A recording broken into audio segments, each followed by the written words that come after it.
How to fix Telegram not sending code. Now sometimes what happens over here is that you might have been trying to log into your Telegram account, but simply the question is that Telegram is not sending you code. Now the reason why this might happen is not all the time Telegram will send you the code on the SMS app. Sometimes Telegram will send you the code on your other device where your Telegram account is still logged in, which means that if your Telegram account is still logged in on your laptop or computer, try to check the code over there. You will get it inside the Telegram app, so not always on the SMS. Now only when you don't have it, then it will send you on the SMS and you'll find the option to send via SMS, or you can try to request an SMS, and that's when you get the code. Make sure that you still have access to the phone number.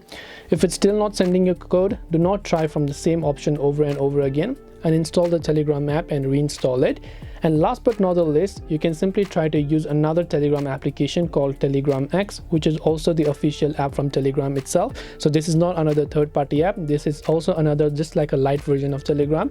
You can try to install this and use this, and it might be that you might get code on this application instead. So I hope this video helped you. If you have any questions, feel free to leave them down. Thank you for watching and see you in the next video.